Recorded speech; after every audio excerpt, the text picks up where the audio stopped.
Welcome back to TechVets, the podcast, and today we're joined by Beckie from Accenture, and she is a senior consultant in information assurance. And you've also got a background in being connected to TechVets. Can you tell us how you first came across TechVets? Yes, of course. So my first interaction with TechVets was in my previous company, which is 6.6. So I'd like to state that we've been acquired by Accenture. So as of October, we went over to Accenture, but we're still kind of a 6.6 village. And TechVets have a really good relationship with 6.6, mainly due to one of my old managers, James at the lead at TechVets, had a really good relationship, and they did a lot of partnerships. So I met James at a few events, introduced myself. Actually, thinking back, I think I first met James from LinkedIn when I was building up a profile, and I went to, I think, a Cyber Expo in London while I was in resettlement for leaving the military, and I went and introduced myself to him, but then later reacquainted when I was actually with 6.6 because I followed them. And then from there, our relationships kind of developed as in helping resettle veterans leaving the service, and then that ongoing partnership with CVs, points of contact. And James has actually invited me to speak at one of his events last year, so back in April actually. So I went on the panel there just to give my 2 pence about leaving the forces. What was your military background? So I served just shy of 9 years in the Royal Signals, which formed part of the British Army, and I was a communications systems engineer. What made you join the military in the first place? I have 2 answers for this, and I'll give you the honest one, just because I'm very stubborn and I like to prove a point. And I was with a previous partner, and their dad had served in the military, and I had a job at the time doing kind of web design, HTML coding, although very basic. I haven't got any degrees or qualifications in it. I was kind of learning the role, but it was really flexible, kind of how we already work now. So this was when I was like 18, 19. It was very flexy work, and he turned around and said, "When are you going to go out and get a real job?" And I said, "What, like the army?" And he went, "You couldn't do the army." I said, "Watch me." So I joined. It took me 3 years to get in because I had a lot of back and forth with my medical. So I finally got in, I think at 21, a little bit later than most, and I thoroughly enjoyed it. So all I can do is thank him for that little dig, because it gave me the best part of nearly part of a decade, the best times of my life, some of the best friends I've ever made, and obviously experiences that I never ever would have got to go through if I hadn't have been prompted. What were the standout moments from your military career? For good reasons. There's just so many. I mean, anyone that knows anyone in the forces knows that we get given so many opportunities with sports and things like that, adventure training. So I've visited countries just to, hill walk, mountain bike, ski, snowboard. I've done all sorts, a plethora of sports. I've done volleyball, netball, female festival sports, rugby, tug of war, like badminton, you name it, I've tried it, apart from swimming. I'm not a swimmer. Well, maybe that's something we need someone to tell you that you can't swim, and then you can prove them wrong. I feel like that was proven in my basic training when I was like a rock in the water. I'm just about past my mandatory swimming test. Well, maybe we'll leave that one. Yeah, we'll leave that. What skills did you acquire in the military? I mean, were they did they set you up what you're doing now? Absolutely. So, I mean, there's the normal ones that you get from good time management. Flexibility, so being adaptive to different situations, some kind of project management, not even depending on what role you're in, because as you start to progress in the military, you're always managing, whether it's a small project like they'll say organise the Christmas do, or whether it's actually organising before an exercise deployment, or whether it's people management, and again they throw lots of opportunities at you for working on those skills, so you can go and do things like DTT, which Defence Train the Trainer, D-Triple-T. which I actually became a teacher in. So I was teaching people how to teach in the military. There's just so many opportunities and so much that you learn. But yeah, adaptive timekeeping, and I think just being a good, honest person as well. So many people come out with, we have sea drills in the military. The Navy and the RAF have their own version, but sea drills is courage, discipline, respect, integrity, and loyalty and selfless commitment. And I think it's kind of put into you from basic. And although it may just be lip service at the start, you really do start to kind of honour those, and it kind of embeds in your core of who you are as a person. So I think they're really good traits to take out to Civvy Street and just in general life, really. You talk about the military really fondly. What made you leave after that decade? Because I was so fond of it. When I joined, I can remember one of my old sergeants saying, "You're the first to volunteer for everything. There's nothing I can ask anyone to do that you won't put your hand up and go, I'll give it a go." I was very willing. Fast forward a few years and I had children, and I'm not saying I left because of children, because I didn't. I just had my first son in the military and I came back. My husband was serving at the time as well. He left after the birth of our first son because he was at a very deployable unit at the time, and I offered to come down with him and support him in his career, but he made the decision on his own to come out because he wanted to be at home, well, see the family more. So I had the first boy, and then carried on my military career, promoted, come up for promotion again, had my second boy, again, 2 boys.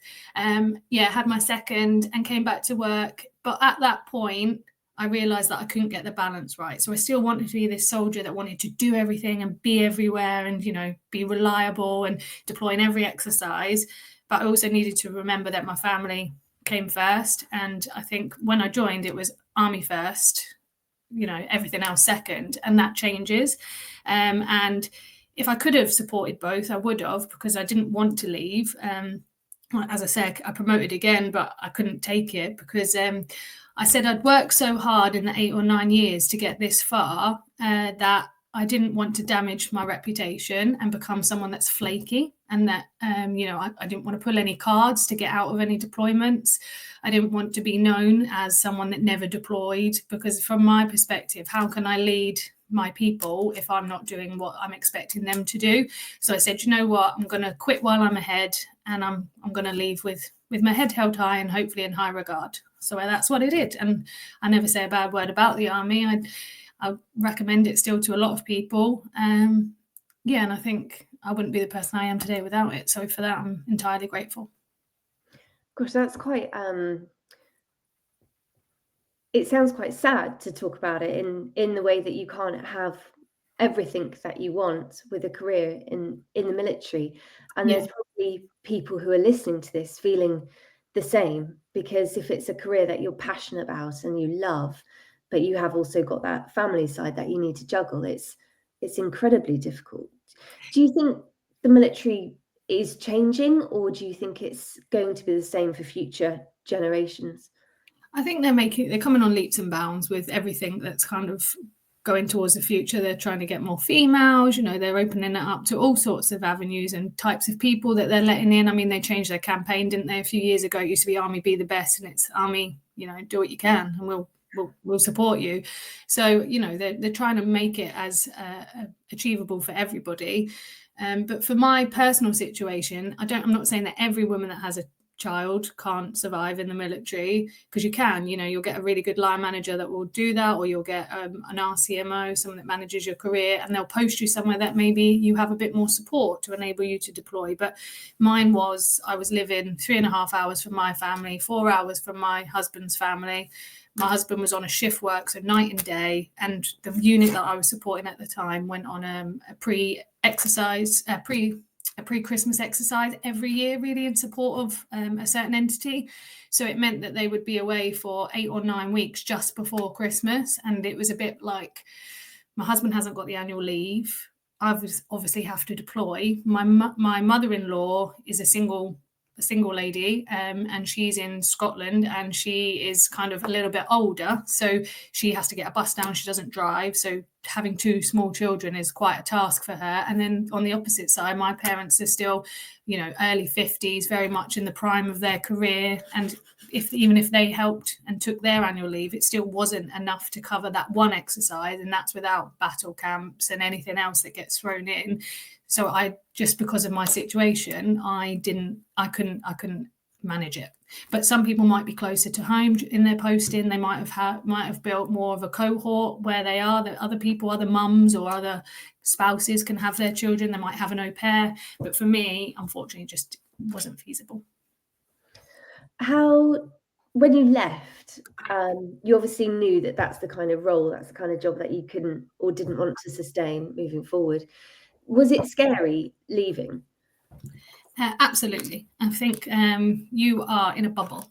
Whether that's a good or a bad thing, there's pros and cons, but you're in a bubble and life is army, from the jargon that you speak to the ways of working to the people you surround yourself with, the humour. Like, it's quite a big change. I think if you've got the right mindset and you look at it as you're going into not bigger and better things, but it's a new opportunity for you to take with both hands, then yeah.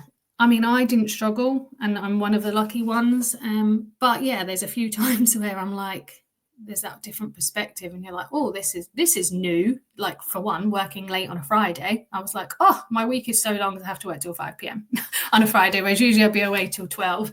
And little things, like, selfishly, like trying to fit the gym in, because gym is part of our syllabus in the military. You have gym probably 3 times a week to keep fit, and obviously I think it's kind of then ingrained in you to carry on being fit because it's part of who you are, and it's really great for me personally for my mental health and as a bit of an escape from the kids and life.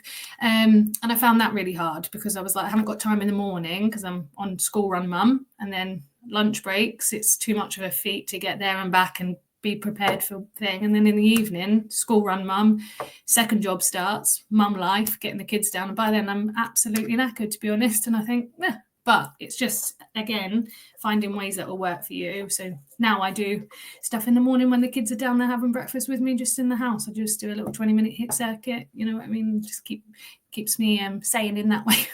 Even if it does mean the odd time I get one of the children jumping on me while I'm mid-plank. But it sounds like you've taken kind of that focus and the discipline from the military, but applied it to a new life that works for you. And when you left, did you know about 6.6? How did you go from military to 6.6? So an old buddy I'd mixed with a pal, Dan. We both served in the Royal Signals, and I had him on LinkedIn. Oh, that was it. I did an exercise when I first joined my phase 2. I did something called Lanyard, which was like 40 odd miles across arduous terrain, carrying so much weight. And I don't know what, again, first volunteer, thought why not, did it. And he was actually leading as part of one of the physical trainers there, or helping with our physical training. So we had each other on socials, and I said, time has come, I'm leaving the military. If anyone knows of anyone that can help me out. And straight away he got in touch and said, I've got this really good company, it's the best company in the world. That's actually what he said. You won't find any better. Come and join me. And I said, I don't know anything about cyber, Dan. And as most people do, stereotyped, I don't do pen testing. And he's like, there's more to cyber than pen testing, Becky. So yeah, he gave me some little light learning to do, gave me some overview on the company. I went on a couple of virtual calls with him, went on a virtual call with one of his female colleagues to kind of give me the female perspective, so to put my mind at rest. And yeah, they gave 6.6 for fab because they gave me a 7 or 8 month lead time. So I interviewed in November. I wasn't able to start until the April, but they still offered me a job that far out. So yeah, that's how I heard about 6.6. And obviously I know we're at Accenture now, but I condone exactly what Dan said. They are a really awesome company. They are very for their veterans. We have a really high conversion of veterans there. I think at the time we were 300 strong, and we had something like 30 veterans, which as a percentage and a metric is really good. And then we have our own little community there where we all, chat and engage and let each other know about upcoming events that we may be interested in, poppy appeals, volunteering days. And on the back of that as well, what I found really helpful, so kind of relaying back to your previous question, how is it going into a different, out of that bubble? I found so 6.6 paired me with a buddy, just a normal Joe Blogs, and he was meant to be my go-to for any silly questions. So I did utilize him, but then there'd be other times when I'd be like, okay, I've pestered him enough, or he's explained it and it wasn't explained enough to me. So I would phone one of the vet colleagues and say, look, real talk, can you put this straight for me? What the hell do they want? What do they mean? And I could have that transparent and honest relationship without judgment to get to the bottom of what was asked of me or where I needed to go for direction. And that was, a saving grace, really, because I don't know what would have happened if I didn't do that. I mean, I'm not afraid to ask, but there's only so many times you can ask the same question to the same person without feeling, you're either not getting it or you're becoming a bit of an annoyance to them. So, yeah. I think that's really interesting because more and more we're seeing, from a TechVets perspective, lots of companies setting up veterans networks within themselves. So we've got Google, Cognizant, and clearly Accenture has it as well. Why do you think that kind of camaraderie, it pervades everything? Because time and time again people say, oh, well, my friend or this person who's in the military who didn't even know me helped me out.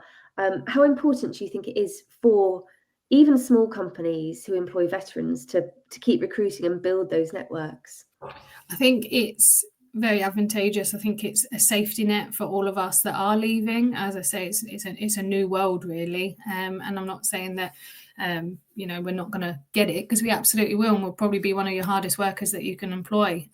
But at the same time, some of the people have been served 20 plus years in the military, and they are through and through. So just having kind of that little place they can still dip their toes in, or if they're still in the reserves where they can offer, and it's giving back, isn't it, to the community, which is what we are as in the military. We're giving to our country, we're giving back to community engagement. That's what we do. We are the face of it. So having that little community within your company really, really enables your soldiers to perform their best.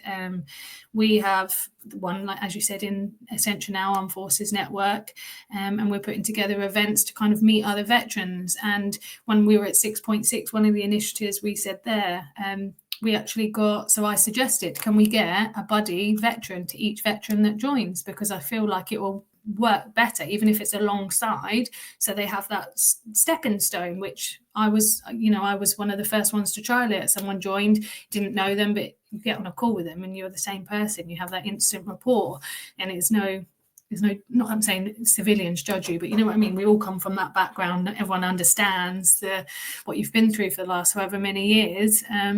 So yeah, that helps. And there was something else I was about to say. Oh yeah, I was really honest with my HR, because when we onboarded, 6.6 have a phenomenal onboarding session to teach you everything you need to know. And in there was a bit on pensions. And, without soldiers they pay into our pension. At the end of the day, we just get at the end of the month, we just get a paycheck, and it goes to whoever it needs to, and someone else sorts it for us, which is great. So then when we're having to deal with real life, I didn't know anything about pensions. So I approached HR and said, look, you might need to tailor make an onboarding for veterans, let them know about the veteran community, let them know that you do volunteer days, charity days, that you actively support, let them know where you are on the covenant, like that you are a silver gold member, just to encourage them to join or to utilize it. I said, and also I said, you need to dumb down your pension brief. I said, you need to teach it to us like you're trying to teach children. I said, because we know nothing. Obviously I'm speaking for the majority, but yeah, we know very little about how pensions work. Same with benefits, like I haven't paid for a dentist for however many years. So I said, if you're going to sell me a private healthcare, you need to put that into a metric, and you need to say, if you go to the dentist 5 times in 2 years in Civvy Street, it's going to cost you this. However, we can offer you this lovely package and it totals this. And then that's how you're going to sell it to us, because we're going to go, well, I don't want to pay that, but I'll pay this. And I said, you literally need to think about, you're teaching people that don't know, have no prior knowledge. And they changed it, and it's worked really well. That's a really good point. I think you're the first person that's ever mentioned that, because it's a minefield, isn't it, for people? Because you literally have everything done for you, so you just have to exist and serve and do what needs to be done, which is important. But I guess, yeah, when you step out into the civilian world, all of that stuff is just, I guess, even your medical, isn't it, is Yeah. you've suddenly got to worry about. And it's one more thing to worry about. And you think they could have, so they're trying to find a job, they could be relocating, their wife or partner could be trying to get another job, their kids could be moving schools. Like, there's so much already going on in their brain. They don't need to worry about, how do I start a pension pot, or where am I registering for my local dentist, and is it part of this health insurance package? So if the easier you can make it, it will be appreciated, and you'll probably get a better uptake. Yeah. And on that point, when 6.6 were acquired by Accenture, were you nervous about that? How did they manage all of the 6.6 employees on that merger, or was it a merger or acquisition? It's an acquisition, yeah. So they've been really great, and I can't fault them. Obviously, it's a change when everyone fears change, but they have put on so many open sessions, so you can go at lunchtimes and voice your concerns. There's IT sessions if you're having teething issues with your new laptops or devices, and they've been nothing but transparent from the off, really. So yeah, it's just, again, learning new ways of working. For me personally, I was 6.6's biggest fan. I was their biggest cheerleader. I think they're a great company, and I loved how personable it was, and that was one of the selling points to me, because again, you are in the military, you're a big cohort, but when I came to 6.6, as cheesy as it sounds, I felt like I fitted in straight away, as in I'm not on home an office worker. I work from home because I'm based in Newcastle upon Tyne. The office is in London, so I popped in every now and then, probably once a quarter. But the moment I walked in the office, I'd have 5, 6, 7 smiling faces going, "Hi Becky, how are you? It's been a while." And that to me counts for so much. It's really fulfilling, and you feel really valued. And my concern was, Accenture are a really big global company, so I've gone from being small fish, big pond, kind of, big, and then little pond, big fish, and now I'm going back to a big corporate mechanism. But so far, so good. I've got nothing bad to say about Accenture. I've got a local office up here now in Newcastle, which is really great. I'm still very flexible working from home, and I've been in and I've met, most of my team, and they are a great bunch, and they're really welcoming. And yeah, I mean, I'm going out for lunch with them next Wednesday, and again, they're just really inclusive. So I did fear it, but for apparently no reason, because it's been really good. Just a few more doubling up of compliance and ways of working, which obviously eats out of your day, but that's with any new company, isn't it, whether you were to move or stay. If people are listening to this podcast and they think that Accenture is a company they want to go and have a look at, I mean, there's so many parts of Accenture now. What's the best way for people to look at what jobs are available? So I believe on the website they do have sections for things like graduates, apprenticeships. They have, obviously we're trying to get a direct link to veterans, but they have recruitment pieces everywhere, so I would just uptake on one of them. I was part of the interview team in 6.6 to get new talent in. However, I haven't approached it with Accenture, mainly because client work has ramped up. We've had the acquisition, so I haven't really embedded too much in that side of things, so I'm not 100% the best route to go through, but I mean, I'm more than happy to maybe send you some links after that you can attach to the bottom of the podcast for people to follow if they're interested in contacting them or getting a job at Accenture. What I haven't asked you about is your role as a senior consultant in information assurance. What is that? What do you do? I know, it's like a Chandler Bing, isn't it? No one knows what he does. So My role hasn't changed since I've gone to Accenture. I still work with the same clients. I'm still on the same portfolio. So we hold a lot of contracts across different sectors. So some are military, some are government, some are finance. And what someone like me would do is we would look at the kind of infrastructure of a business or a service. So they would send us our designs, we would have a look and we would interrogate it. So if someone's publishing a website, we would kind of look for any holes. And what my job really is to do is to make that as secure as possible. So I would look at potential routes of entry from maybe somewhat, a threat actor, a bad actor, like whether it's a APT or anyone really.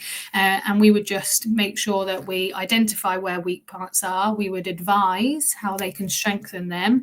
And ultimately it's up to the business whether they choose to accept our advice or not, and we kind of give them a risk posture and we just try to make them as secure and safe as possible. So it'll be anything from websites to forms to actual things like APIs. So yeah, it's quite a mixed bag, but it's the client that I'm on is a really fulfilling client. I'm not sure how much I can say. So all I can say is what I work on is quite frequently in the news, and the work that 6.6 previously did as well has been highlighted in the news. So although I'm not necessarily in the military anymore, kind of working, I'm not front line, it's I still feel like I'm making a difference and I'm making the world a better place for my kids to grow up in, which for me is all of the battle, because I've always said I would do any job that as long as it's fulfilling. I'm not bothered about pay, promotion, and I still hold that. I need to feel like I'm valued and fulfilled in my role to get up and out of bed in the morning. And yeah, Accenture and 6.6 still provide me that, or do provide me with that. Do you think you'll I know you just said you're not after the promotions, but you're chasing the purpose as the reason why you do what you do. What areas of tech or information assurance could you see yourself building your skills in or progressing in the future? Well, mine is a very broad spectrum, so I can go more technical. I can go towards kind of governance, risk compliance, anything like that. I would like to enhance my technical skills. I mean, I am fairly technical being an engineer. I understand, the basics of a computer and, how things are built from ground up and all of the necessary building blocks. But there's definitely a lot more room for me to expand in that area. So I'd like to build up my technical knowledge, and I would, probably just like to see. I'm open to anything. So I'll just see what route is open and whether it takes my fancy as I kind of progress through the next 10 years. And then I don't even have an end goal. I'm just really fulfilled at the moment that I'm such a bad planner. But yeah, I don't even, whereas some of my colleagues would go, I'm going to do it for 15 years and I'm going to make my own, I'm going to be a contractor, so I'm going to get employed back, but I'm going to be my own company. For me, being so new to it, I'm just really grateful of the opportunities that I've been given, that I am given, and I just want to absorb everything and learn as much as I can, and then just see where that takes me and what doors open from that. Because I had really bad imposter syndrome when I first joined, and that's, I think, we've learned it's very prevalent in females, but from, again, maybe it was from the military, but it took me about 8 months of 6.6, even though my reviews and were brilliant, I'm right on track. It took me 8 months to feel like I can do this. I am meant to be here, like I have got the aptitude for it. Wow, that is quite a long time, isn't it? 8 months to feel that secure. Yes. For other people who are listening, and for women who may be listening and want to follow a similar career route, whether they've left the military or they're a forces family member, what training or skills would you recommend them having a look at? I mean, the TechVets platform is massive, so there could be some courses in there that you might recommend, but where would you tell people to start if they want to get to where you've got? So the thing that gave me my biggest advantage was LinkedIn. to be honest. LinkedIn, I created an identity, I suppose. I branded myself and I pushed me as a person, an authentic person out there. And I created a network of the industry that I wanted to go in. So when Dan offered me cyber, I thought, well, let's build a cyber network. Let's see what it's all about. And that's what I did. And then just from there, I got a lot of people like TechVets that would come out and say, hey, we can offer you this free course. Other companies saying, even if it wasn't them paying for the course, it would be like, here's a really good link where you can do, try Hack Me or something like that. Or, here's a PM course, ITIL, Prince, whatever. ITIL, isn't it? ITIL, I never get it right. But yeah, and yeah, that's how I took full advantage. And then again, talking to people and saying, hi, I'm new to the industry. What direction should I be heading in? And I got referred to an open university course on risk management, all completely free, studying in my own time. I did my CompTIA Security Plus just as a baseline, but again, depending if they come from a technical background or not, you might want to start with some of the other CompTIAs like your A Plus. How does a computer work? If you're going to go more into IP stuff, then you might want to do Network Plus, and then build from there. So then you're going to your CISM, your CISPs, and all of those accredited things. You get loads of fancy initials after your name. But building block wise, I would just say LinkedIn, create a network. People then will offer you so much sound advice who are in the industry, living and breathing it, and have years and years of experience in there. And yeah, it's a really good place to start. And then places like TechVets and other platforms that offer similar will always have someone there that you can approach, and they will direct you and guide you and give you a potential route or a path. That's really good advice. Thank you, Becky. And I'll leave it there because I'm sure you've got lots and lots of other things to do today.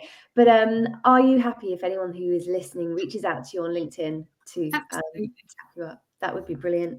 Thank you so much. And the courses that Becky has just mentioned, those links will be in the description, and we'll also put Becky's LinkedIn URL in there so that you can find her from there. Thank you so much. No, thank you. It's been an absolute pleasure.